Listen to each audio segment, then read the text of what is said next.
We as hoteliers, we as technologists can make this journey frictionless, right? We can do better. It doesn't mean I need to give you a digital key to check in. It just means that I need to be aware of first impressions, the coordination, the communication, the process, all the above. From Hotel Tech Report, it's Hotel Tech Insider, a show about the future of hotels and the technology that powers them.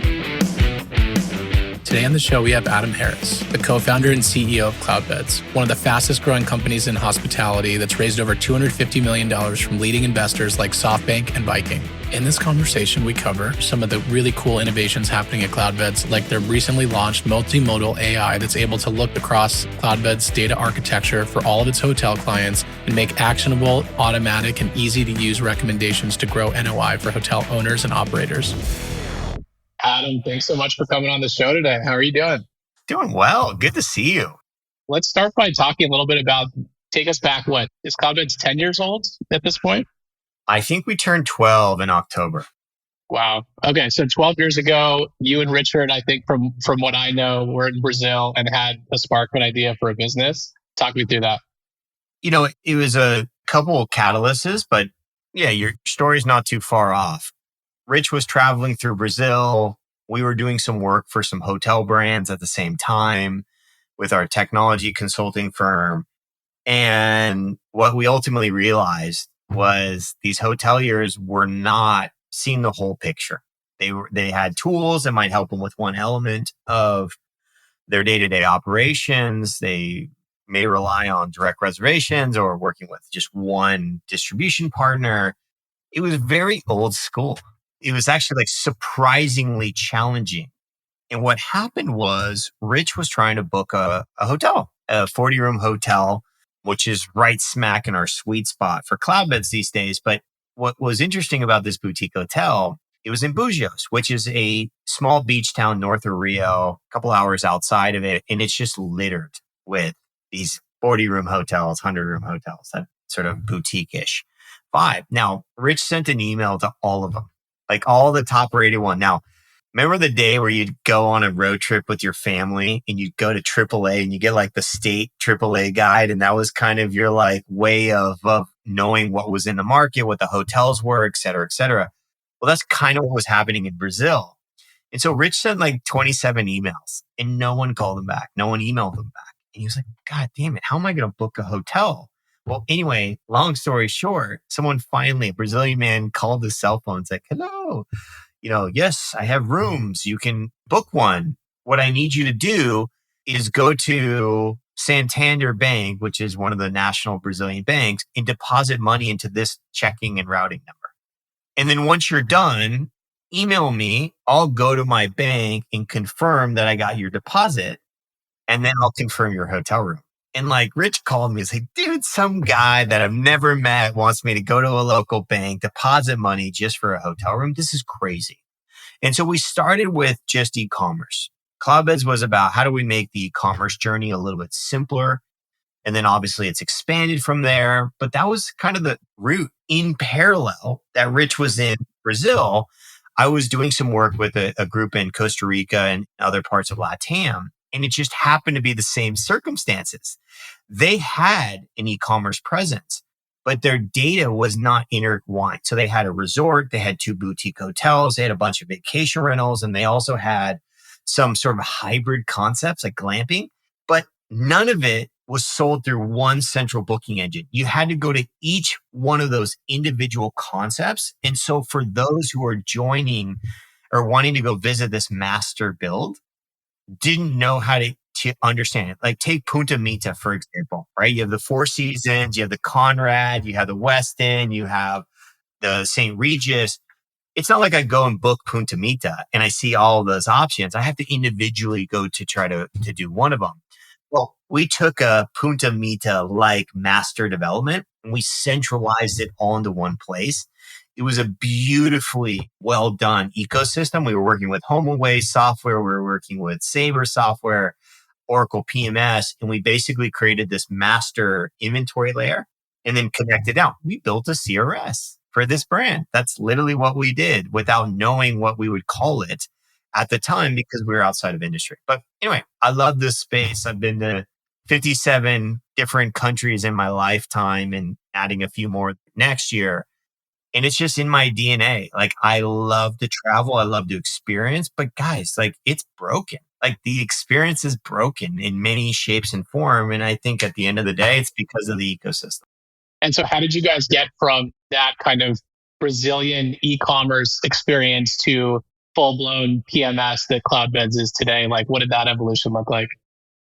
From day one, we were really quick to put our hands up in the air and say, we don't know the answer here. That's the beauty of being an outsider. I have very little hotel experience. Maybe I'll share the one experience that I've had in running a hotel in my life. That's funny. You'll appreciate it too. But what we realized was if we're a partner, like a deep value partner to our customers and actually like listen and have a community of them coming to us and telling us what they need next, doing tons of Qualtrics surveying. We love surveying our customers. We have such an incredible read given all the data that we feed back. Passport was our morning today was an amalgamation of all the time and energy and work collecting feedback from our customers, launching some things today at Passport. And we were able to do that in front of 4,000 live registrants. Like, that's a pretty powerful ecosystem to know that we can bring on 4,000 customers across 150 markets. They tune in because they're excited about what we're bringing next, because they know they have been intimately involved with telling us what is coming next. And that symbiotic relationship is what we're all about. We love our customers. We really, really do. We're trying to do more for them. We're trying to be a partner. We're trying to differentiate our style of service. And do we fumble at times? Yeah, 100%. Do we fumble the ball less than our competitors? Yes, at an nth degree. And so, but look, what I'm so appreciative of this industry is we are making strides towards the right direction of improving both sides of the relationship, the staffing side and how they take care of a guest, and then the guest side and how they experience that hospitality. And so we're making strides as an industry. And I'm guessing back in those early days of the Brazilian experience that you and Richard had, or Richard had in the Costa Rican parallel experience, the US was a little further along, obviously, at that time. How have you seen the market evolve?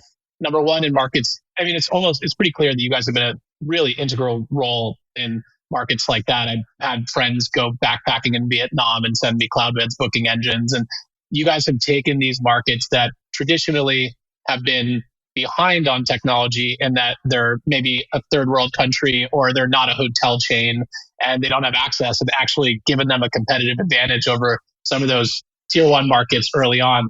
How have you seen those markets evolve? And then as you guys have scaled, you've moved into these tier one markets like the US, Western Europe, et cetera. How have you seen those markets evolve? And is there more parity than there used to be between those two? Okay, that's a lot. That's a big question. Let me challenge you a little bit with just an observation. So I had a really crummy birthday this past couple of weeks. I had surgery and then I got COVID from the hospital and then recovery. Birthday went in the toilet bowl. But in my reflection of that, I was carefully watching brands, hotel brands, airline brands, and all the brands that I interact with around my birthday. And this was not a selfish desire. This was purely what are brands doing around an event to engage with me? Now, I am a member of, I fly Delta and obviously the other airlines, but I'm predominantly Delta. I obviously stay at all the brands, mostly independents because of my Rolodex of properties. But then I'm also a big user of Marriott and Hilton and things like that for convenience. And out of all of the hospitality brands, one, Jordan, sent me a note on my birthday. One. Out of all brands across all industries, two sent me a birthday reminder. And yet in this day and age with generative AI and all the data intelligence and all the reporting and all the automation that we live in, Delta wished me a happy birthday and had some curated ideas on where I could go with them. In my medical provider, UCSD Medicine, sent me a happy birthday and wishing a really well, which was funny because I was just there. But like those were the two examples. not a hotel brand, not another airline. They all have my birthday. They all know my birthday because I've checked in with an ID 100 times, right? How is that possible? So when you ask me the question, is there parity today or was there lack of parity before? I would argue all hospitality players still have a lot of work to do to bring to modern capabilities that exist in the ecosystem of tech these days. And so, yeah, the answer was the problems were there in both markets. They were just different, right? Like the Vietnams of the world, to use your example, they had a lot more that had to get modernized to bring them to a standard to compete with a national or international chain. The domestic markets were still struggling to accommodate all this new tech that might have been more readily available, but they might be dealing with something that was a little less innovative. It was a little bit more outdated from a UI perspective. And so even in those same struggles, albeit different, they weren't quite caught up. I look at, Marriott adopting a guest journey platform, right? Recent news. Was that because their guest journey is frictionful? Or was it they want to do digital tipping better? And the answer is probably a little bit of both, but it's probably the latter more. So how do we take care of our staff in a digital tipping format? And Canary does it really, really well. Like they're great at it. But to check in easier, man, Marriott's been trying to do check-in easier for many, many years, and Canary doesn't solve that. Nope, nothing solves that. That's hardware, process, systems, training. It's a lot. And so nothing against Canary. I wanted to highlight that one example. And so when I look at where we are, like 13% of door locks in 2024, almost 2025 are digital. Okay. Like the number one integrator is still serialized cabling, right? Like using offline, no HTTP, no API forward. And so like Asa Blow, all of those door lock companies, Salto are coming out with brand new ecosystems. The problem is that's like a line in the sand forward with their new lock technology. Everything in the past is still offline. Like I can't give you a check-in experience that I've become accustomed to when staying at an Airbnb because I can just go buy Latch or one of the Home Depot locks that communicates to my Wi-Fi through a code and I can text that to my guest and I can log in. Well, there's standards, there's security requirements. Like New York is about to pass that you have to be a licensed hotel and that everyone needs a panic button as a staff member. Well, geez Louise, like that's a very different like requirement list than, hey, go pick a Home Depot lock and like you're safe at an Airbnb. And I read all the horror stories around, my door lock didn't meet the right standard. Someone kicked through it or there's cameras hidden in the room. Like I really don't worry about that when I check into my hotel.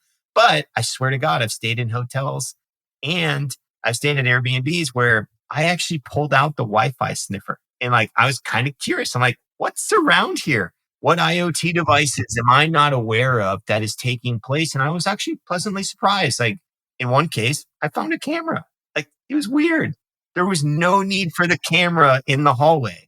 In the other case, in the hotel, I found some sensors that I didn't think this hotel was using, and it was to detect environment. And I was like, that's really cool. Like, I'm glad to see some smart intelligence around, HVAC and whatnot to reduce the amount of energy waste that was going to create temperature control.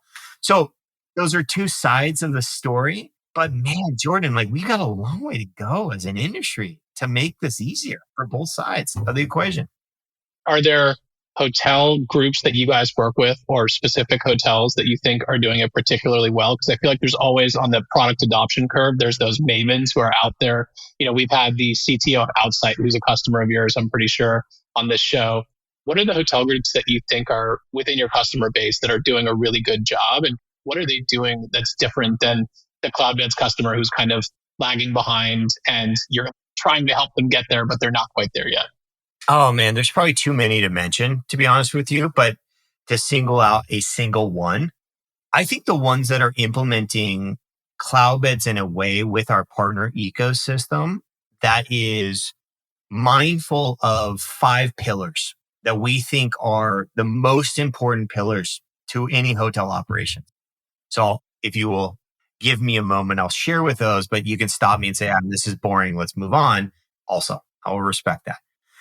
I really truly believe that every hotel operation should be mindful of 5 pillars. One is, how do I go find my next guest and how do I retain guests going forward, right? Going and constantly getting a new 1,000 guests per year is really challenging. Like the Pareto argument would be like curate a population of your hotel, bring them back every single year, and you have a base that you start from. It makes it a little bit easier.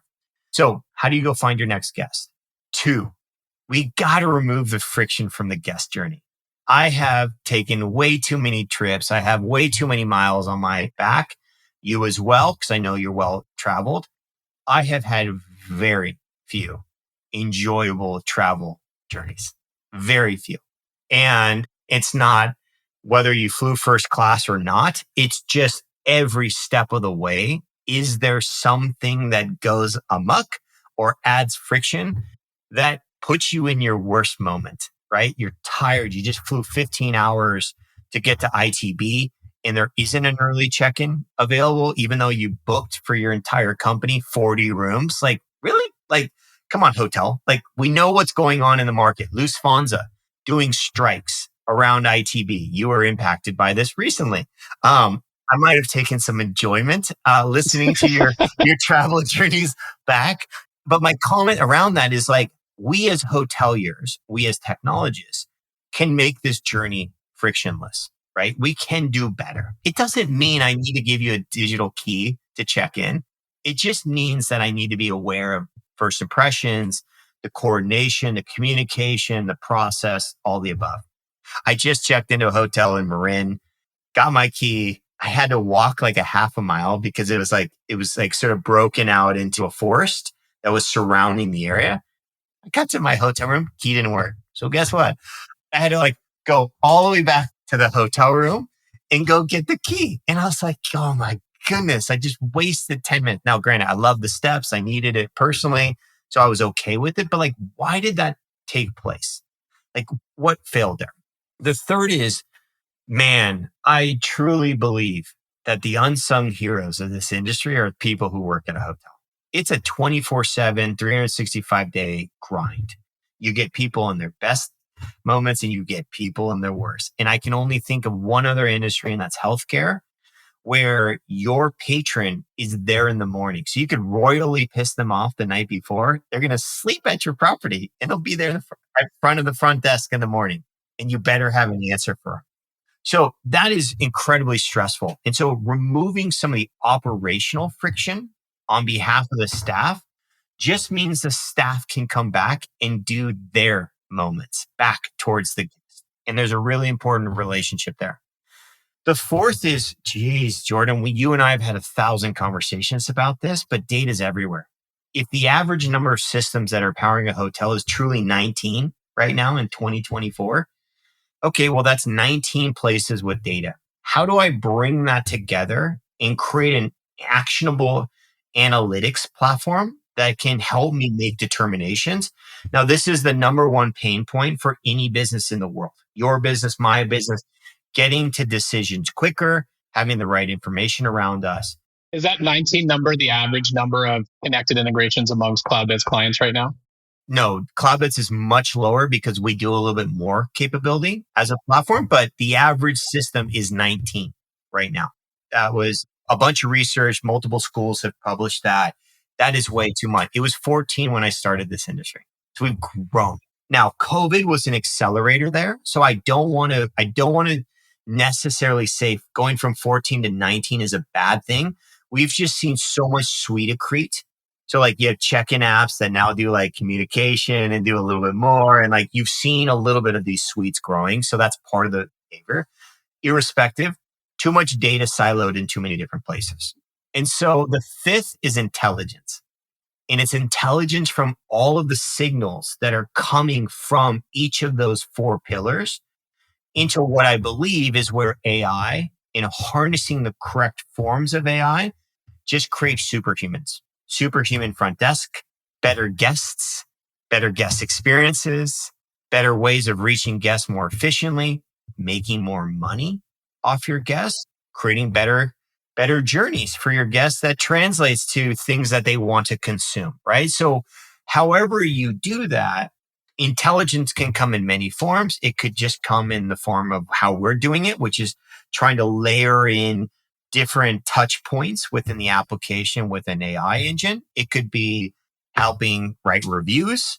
It could be helping communicate with a guest, right, in a more automated fashion. I love an example of technology.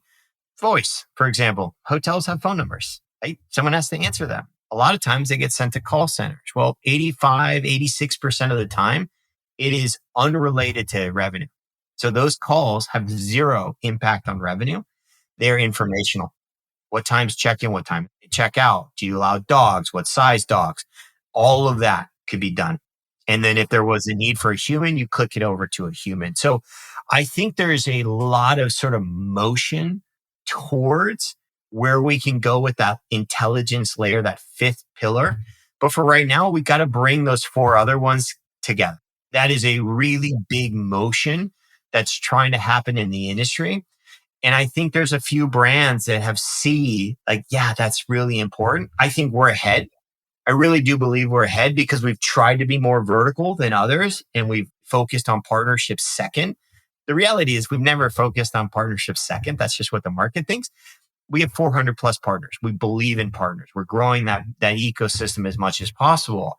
And we're also doing that while building out our own capabilities that are doing different parts of that ecosystem. And that's going to be really exciting for hoteliers, whether they're using our partner technology or ours. I think that's where we're all headed as a space. Are there one or two pillars that you think are particularly top of mind for hoteliers right now in terms of in the last 6 to 12 months? What are the biggest pain points that you have this huge customer base who's kind of feeding you insights? What are the biggest pain points that they're feeling at this moment in time? We always hear that revenue generation or revenue capture. So figuring out ways of being more, getting your reach out there, number one, always. Capturing it more efficiently, number two, always, right? And that's pretty loaded. Those two statements are really loaded. Like that could be a CRS capability. That could be having better sales and marketing support for your catering business because you do a lot of weddings. It might mean more OTA connections. It might mean you start doing advertising. There's so many ways of driving more revenue. And then there's also ways of maximizing micro transactions during the guest journey that probably are more impactful than just changing your rates occasionally. At some point, I can't remember where I read it. Forgot. It might even be my team's research. I don't remember. But I remember seeing that it was anywhere from like 19 to 27 days a year. You actually have opportunities to price better, smarter.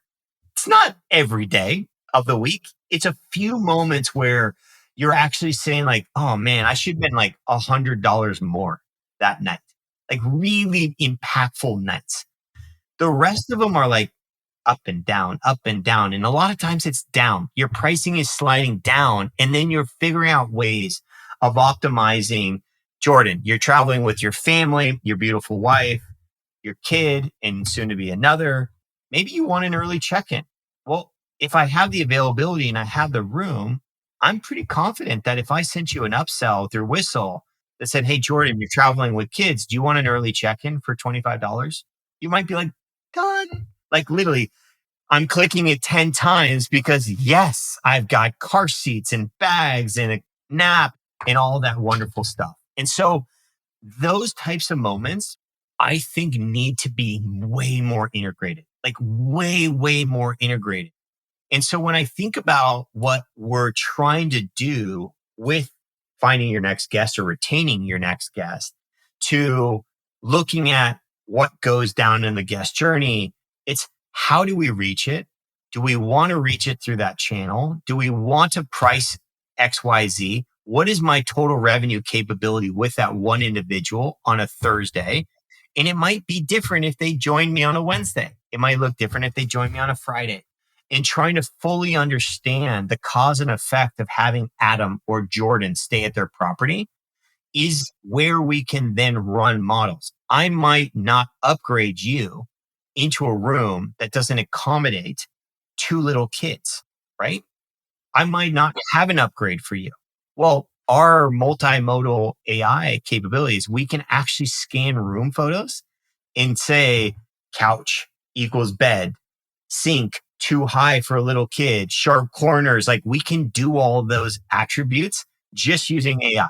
It's amazing. And we have some really cool stuff on some of our videos. But what I get excited about is not so much the AI. It's more so like all the data points that are coming in. Some of that's coming in through partners. Some of it's our own data set. Some of it's scraped from the web.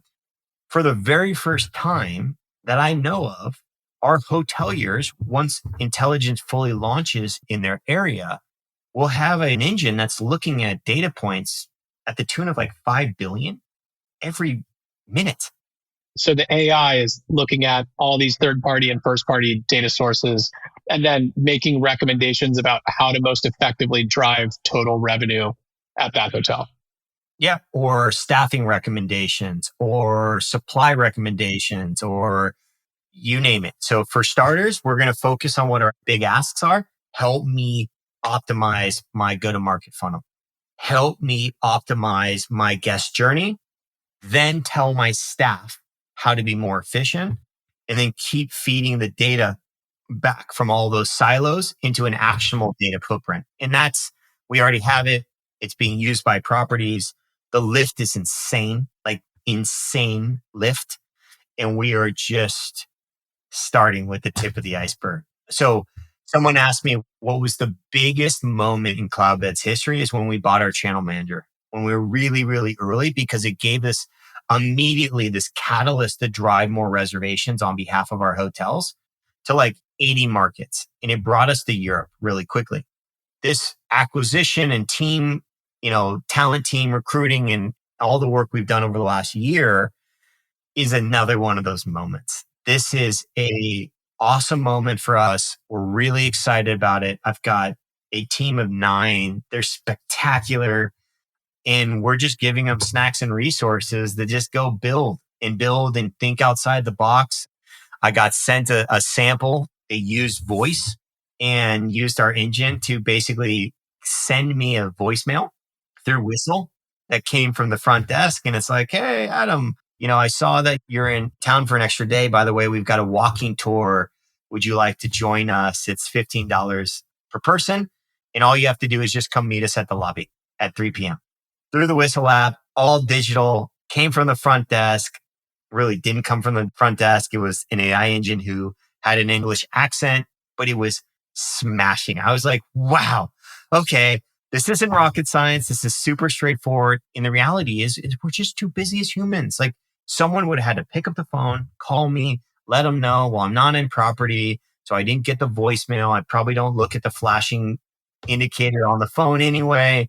So they reached me through my device. That's cool, Jordan. That's really cool. I think that's way cooler than I have a key issue to me during my check-in experience, right? I think that is where I'm actually creating, curating to my concept. And I'm actually trying to build hospitality into my thesis. And from there, you can really sell a lot around that. So we covered what the revenue generating sales and marketing facet of intelligence looks like. Are you guys at the operational facet of it? How do staff members on property interact with this intelligence engine? Is it feeding them tips about if they're a housekeeper, how to optimize their routes, or a front desk agent on different areas of the business? And what form factor does that take for them? Yeah. So one of my favorite form factors is just a simple, hey, we're going to help the marketing team write the ad. We're going to help the marketing team determine what they should do with their channel mix. We're going to make the recommendations and we're going to furnish it in different ways. From a staff perspective, hey, a review came in. Well, someone's got to write the review. We're going to write the review and then we're going to say, hey, send it off or no.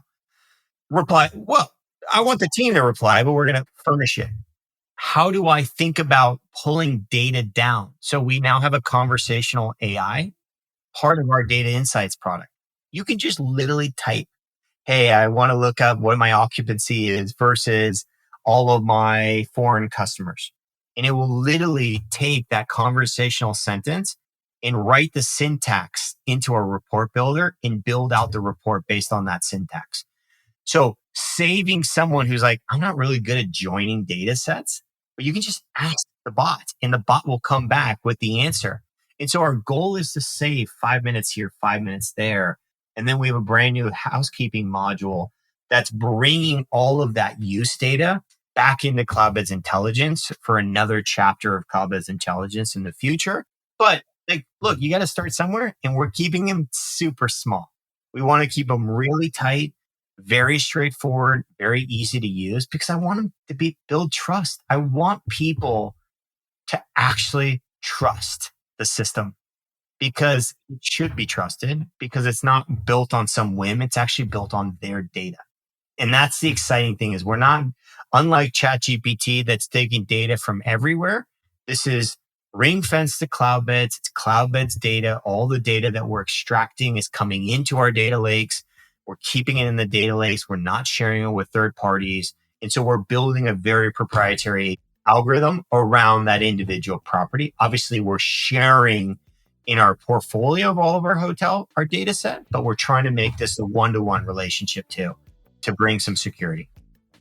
I think you go back to that first inflection point of buying the channel manager, and now distribution is ubiquitous. And now we've laid the foundation of all these different data points. We've built a lot of point solutions, a lot of platforms, and now all the data can actually communicate with the other data from other systems and intersystem. And now we have to build those engines like you guys are working on. So really excited to see what's next for Cloudbeds. And thanks for coming on the show. My pleasure. That's all for today's episode. Thanks for listening to Hotel Tech Insider, produced by HotelTechReport.com. Our goal with this podcast is to show you how the best in the business are leveraging technology to grow their properties and outperform the comp set by using innovative digital tools and strategies. I encourage all of our listeners to go try at least one of these strategies or tools that you learned from today's episode. Successful digital transformation is all about consistent small experiments over a long period of time. So don't wait until tomorrow to try something new. Do you know a hotelier who would be great to feature on this show? Or do you think that your story would bring a lot of value to our audience? Reach out to me directly on LinkedIn by searching for Jordan Hollander. For more episodes like this, follow Hotel Tech Insider on all major streaming platforms like Spotify and Apple Music.